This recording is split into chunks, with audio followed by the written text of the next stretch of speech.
Yeah, so I want to talk about the importance for me of therapy, counselling. Some people know it as counselling therapy. Um, so yeah, I was a really kind of closed person for a long time in my life. Didn't really talk to anyone about certain deep topics, and I found that I needed that outside person to to talk to. What was that point like? What made you know you needed to talk to someone outside? Was there a moment when Well, my previous relationship, um, my ex, quite rocky, and we spoke about going to couples therapy. Went there, but I wasn't really open. I was going, but I was just going through the motions, kind of thing. And thought to myself, right, let me maybe go for myself and try it out, because them times there I was it was quite rocky, quite a toxic relationship, but it was just normal for me. Like, toxic was normal. So I got this therapist, and I went to the first session. Wasn't really open. Went to the second and the third, wasn't really open, but then it's like kind of got a bit of traction on like the fourth one, and then literally I just like kind of spoke on I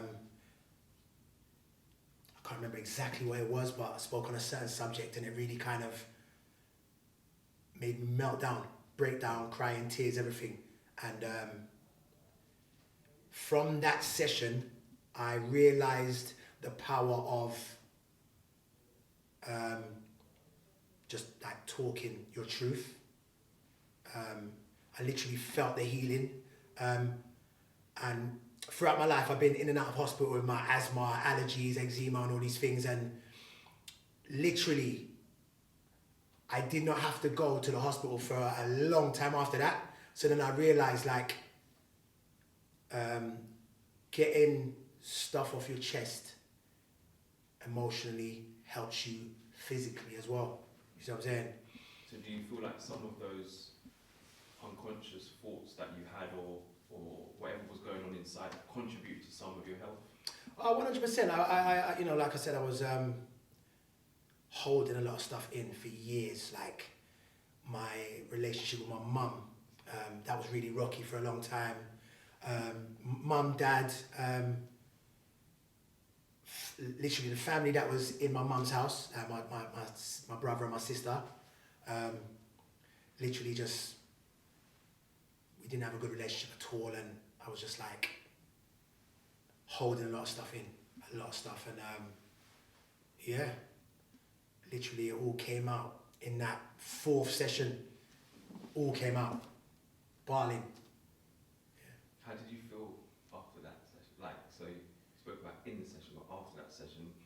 Yeah, like I said, after that session, I just felt like I felt a healing, like literally like cold water on my face, on my head.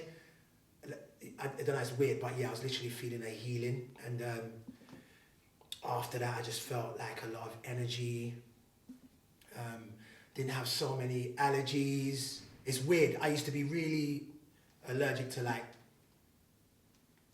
dogs, cats and stuff, but it's like I wasn't really allergic anymore.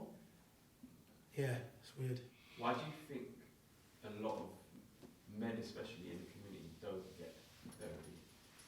What do you think that is? I think it stems from young, of just like, a man doesn't cry, a man's supposed to be strong, you know, that I've heard a lot of that from young, you know what I mean, and I've seen people say that to their children and stuff, so especially boys. So I feel like it stems a lot from that, and then being like the protectors and stuff. I feel like maybe they don't have somewhere to go to. And I think there's a trend amongst men as well where we don't support each other emotionally. We just support each other. We talk about gal. We talk about, you know, what's going on in the papers, news, whatever, but it's never really that deep conversation. There's not a trend of that. There's more of a trend of talking about Kialan. You know what I mean? So, yeah. Obviously, you said that after your relationship, you decided to go for yourself.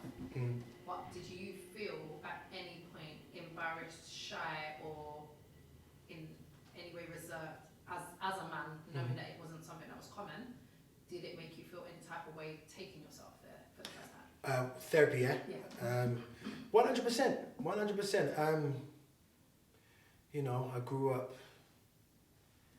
in a household where you don't talk about your things, you know what I'm saying? You don't talk about stuff that goes on within the household. Don't talk my business, you know, that kind of way there? Yeah. So, yeah, it was very, what's the word? Very shame. There's kind of a bit of shame that I was feeling there. Shame and maybe a bit of guilt. You know, because your family is just always saying, "No, don't talk our business, don't talk this, don't talk that." You know what I mean? And a lot of it was to do with my bringing up. You know what I mean? My upbringing. So in order for you to have therapy, so you're saying that the way you was brought up contributed you needed that therapy. 100%. And would you say that things have changed since you've had therapy for the family, or because I'm just wondering if you go into therapy, healing has also made them say, well, what about me? Can I do that for me as well? I don't know. I haven't. I mean, I've said to my mum that I've said to my family that I'm going therapy, but they haven't really said, "Oh, I need to go." I feel like that generation, they're like a bit too stuck for them to, because they're so like, yeah, don't talk my business. I don't talk my business. Therapy's a bit too far away from them. Do you see what I'm saying? But yeah, within the therapy, I found out that I had resentment towards my mum and dad for breaking up.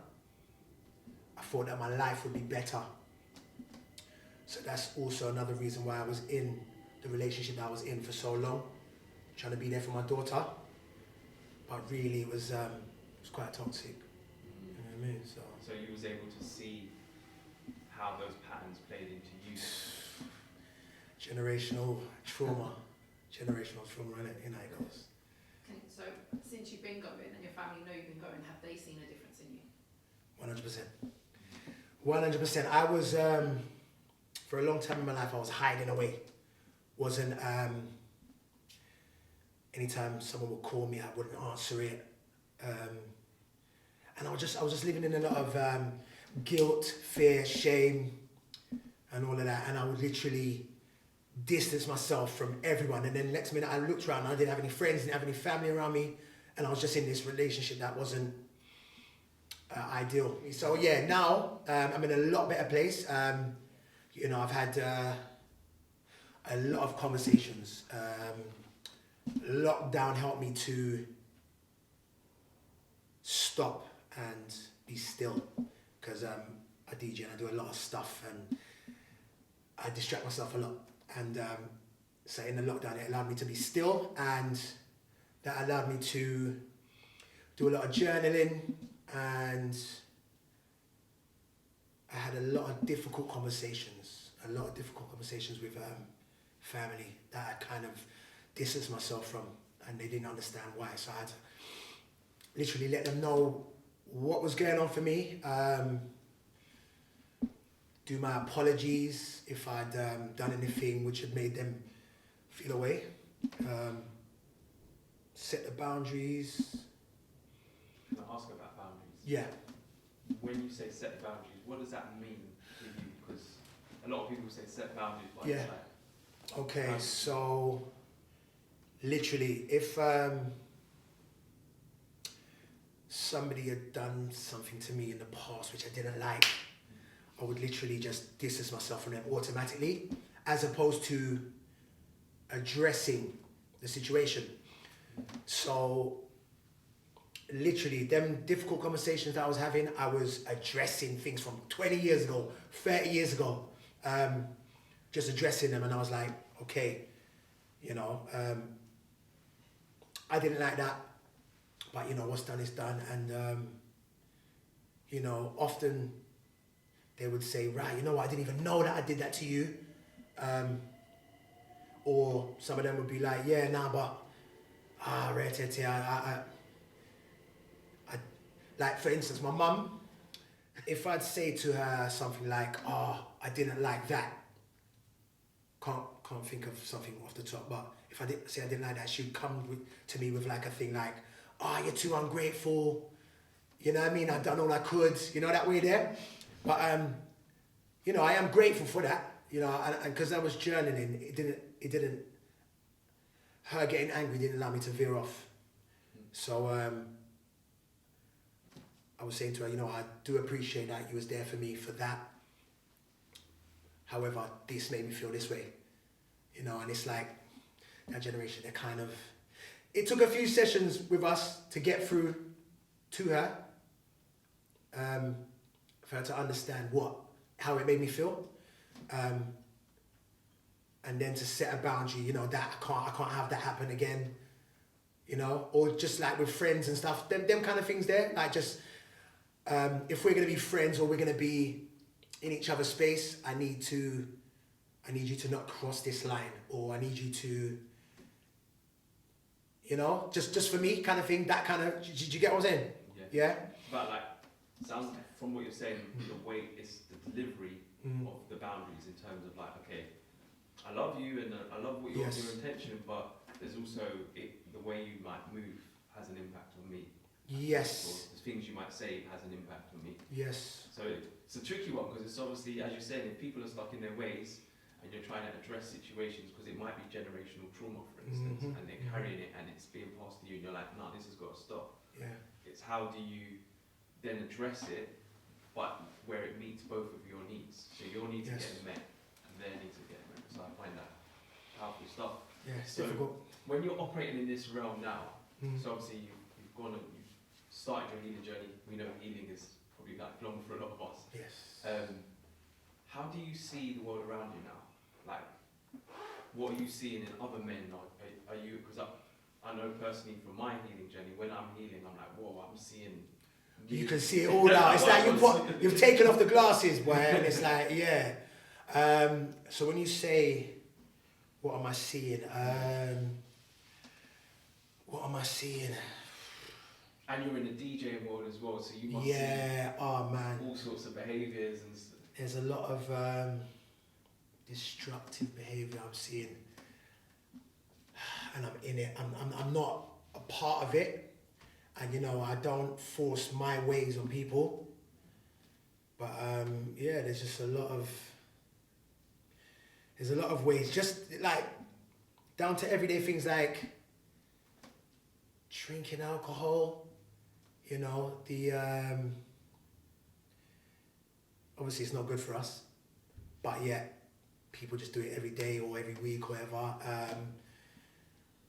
The way women are being approached in certain events, like it's that whole hungry, aggy, right, come here, right, yeah, no, and then obviously you've got some girls that kind of think that is the way as well, so that it's a cycle, kind of perpetuates itself. What else is there? I don't really want to be blowing up people's events and stuff, like, you know, it's what I get paid. It's how I get paid. So, but yeah, I'm seeing it, and I let them do their thing. You know, if people want to have conversations with me about certain things that I'm going through, I'm all up for it. You know, I do literally, when I'm in the parties, have deep conversations with people, you know, because they see certain things that I put up on my Insta, because, you know, I'm putting it up like that. I'm in counselling now. I'm going for my first counselling session. I'm a bit stressed out about it. You know what I mean? And people know that I go to therapy, and it's a taboo subject, and, you know, guys do say, wow, I love your journey and I need to be on that. You know what I mean? So you know, I want to help to change the world, innit? But I can only do that. Before I was trying to change the world by telling people, you do this, you do that, you do that. But now I've gone within and I'm just trying to be the change kind of thing. You know what I'm saying? And it's kind of, I'm seeing it and it's nice. It's nice. Yeah. But if there was one thing that was at the top of your list Mm-hmm. in regards to men going therapy, Yeah. what would it be and why? Through therapy, I understood the importance of talking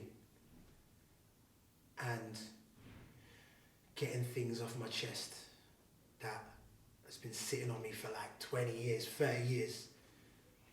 I've witnessed the healing, you know what I mean? So there's that aspect there. Talking your truth, communicating your truth, just knowing that it's your truth and there's nothing to be ashamed of.